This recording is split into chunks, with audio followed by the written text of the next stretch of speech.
नमस्कार। गर्व है मुझे, सनातन धर्म पर गर्व है मुझे। सनातनी होने पर जो लोग सनातन धर्म को लेकर मजाक उड़ाते हैं उसको आज की ये वे लोग वीडियो जरूर देखें। तो चलिए शुरू करते हैं। हमारी प्राचीन धर्म ग्रंथों के अनुसार प्राचीन ऋषि मुनि एवं दार्शनिक हमारे आदि वैज्ञानिक थे, जिन्होंने अनेक आविष्कार किए और विज्ञान को भी ऊंचाइयों पर पहुंचाया। अश्विनी कुमार, मान्यता है कि ये देवताओं के चिकित्सक थे। कहा जाता है कि इन्होंने उड़ने वाले रथ एवं नौकाओं का आविष्कार किया था। धन्वंतरी, इन्हें आयुर्वेद का प्रथम आचार्य व प्रवर्तक माना जाता है। इनके ग्रंथ का नाम धन्वंतरी संहिता है। शल्य चिकित्सा शास्त्र के आदि प्रवर्तक सुश्रुत और नागार्जुन इन्हीं की परंपरा में हुए थे। ऋषि भारद्वाज, आधुनिक विज्ञान के मुताबिक राइट बंधुओं ने वायुयान का आविष्कार किया। वहीं हिंदू धर्म की मान्यताओं के मुताबिक कई सदियों पहले ही ऋषि भारद्वाज ने विमान शास्त्र के जरिए वायुयान को गायब करने के असाधारण विचार से लेकर एक ग्रह से दूसरे ग्रह व एक दुनिया से दूसरी दुनिया में ले जाने के रहस्य उजागर किए।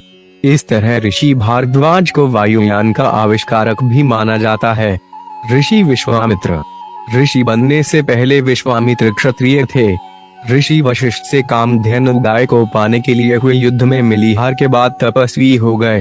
विश्वामित्र ने भगवान शिव से अस्त्र विद्या पाई। इसी कड़ी में माना जाता है कि आज के युग में प्रचलित प्रक्षेपास्त्र या मिसाइल प्रणाली हजारों साल पहले विश्वामित्र ने ही खोजी थी।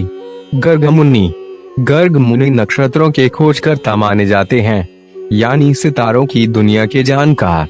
ये गर्ग मुनि ही थे जिन्होंने श्री कृष्ण एवं अर्जुन के बारे में नक्षत्र विज्ञान के आधार पर जो कुछ भी बताया वे पूरी तरह सही साबित हुआ। कौरव पांडवों के बीच महाभारत युद्ध विनाशक रहा। इसके पीछे वजह यह थी कि युद्ध के पहले पक्ष में तिथि क्षय होने के 13वें दिन अमावस थी। इसके दूसरे पक्ष में भी तिथि क्षय थी। पूर्णिमा 14वें दिन आ गई और उसी दिन चंद्र ग्रहण था। तिथि नक्षत्रों की यही स्थिति व नतीजे गर्ग मुनि जी ने पहले बता दिए थे। पतंजलि, आधुनिक दौर में जानलेवा बीमारियों में एक कैंसर या कर्कट रोग का आज उपचार संभव है, किंतु कई सदियों पहले ही ऋषि पतंजलि ने कैंसर को भी रोकने वाला योग शास्त्र रचकर बताया कि योग से कैंसर का भी उपचार संभव है। महर्षि कपिल, सांख्य दर्शन के प्रवर्तक व सूत्रों के रचिता थे। महर्षि कपिल, जिन्होंने चेतना की शक्ति एवं त्रिगुणात्मक प्रकृति के विषय में महत्वपूर्ण सूत्र दिए थे।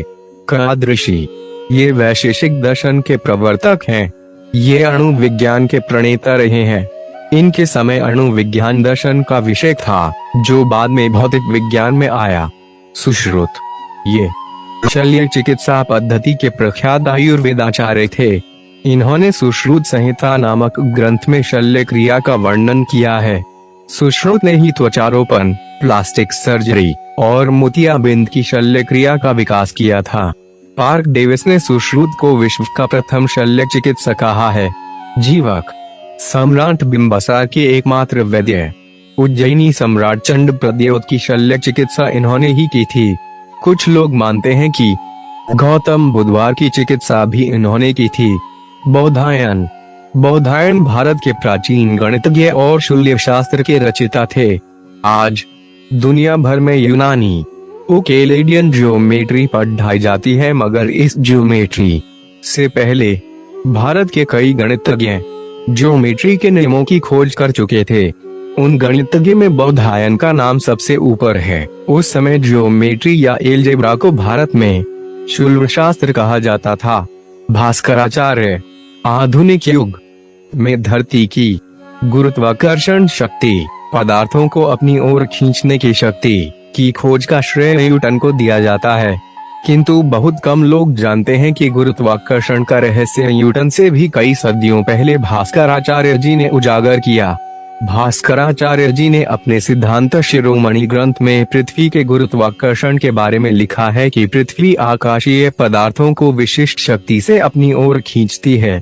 इस वजह से आसमानी पदार्थ पृथ्वी पर गिरता है। चरक औषधि के प्राचीन भारतीय विज्ञान के पिता के रूप में माने जाते हैं।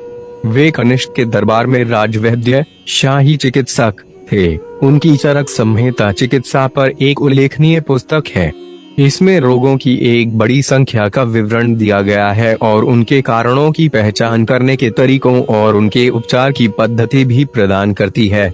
वे स्वास्थ्य के लिए महत्वपूर्ण पाचन, चयापचय और प्रतिरक्षा के बारे में बताते थे और इसलिए चिकित्सा विज्ञान चरक संहिता में बीमारी का इलाज करने के बजाय रोग के कारण को हटाने के लिए अधिक ध्यान रखा गया है।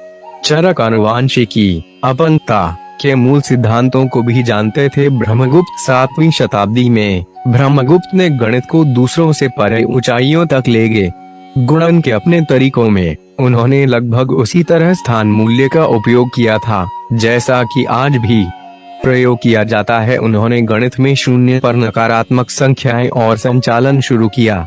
उन्होंने ब्रह्ममुक्त सिद्धांतिका को लिखा, जिसके माध्यम से अरब देश के लोगों ने हमारे गणितीय प्रणाली को जाना। अग्निवेश, ये शरीर विज्ञान के रचिता थे शाल्यहोत्र।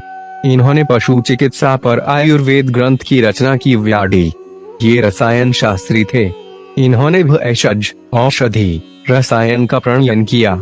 अल्बेरूनी के अनुसार व्याडी ने एक ऐसा लेप बनाया था जिसे शरीर पर मलकर वायु में उड़ा जा सकता था। आर्यभट्ट, इनका जन्म 476 ई में कुसुमपुर, पाटलिपुत्र, पटना में हुआ था। ये महान खगोल शास्त्र और गणितज्ञ थे।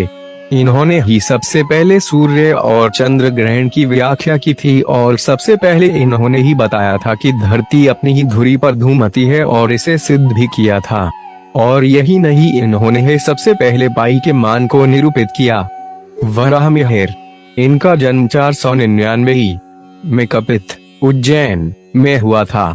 ये महान गणितज्ञ और खगोल शास्त्र थे। इन्होंने पंच सिद्धांत का नाम की किताब लिखी थी जिसमें इन्होंने बताया था कि अयनाश का मान 50.32 सेकेंड के बराबर होता है और इन्होंने शून्य और ऋणात्मक संख्याओं के बीच गणितीय गुणों को परिभाषित किया। हलायुद्ध, इनका जन्म 1000 ई में काशी में हुआ था। ये ज्योतिषविद और गणितज्ञ महान वैज्ञानिक भी थे। इन्होंने अभिधान रत्नमाला या अमृत संजीवनी नामक ग्रंथ की रचना की। इसमें इन्होंने या की पास्कल त्रिभुज, मेरु प्रस्तार का स्पष्ट वर्णन किया है। जय श्री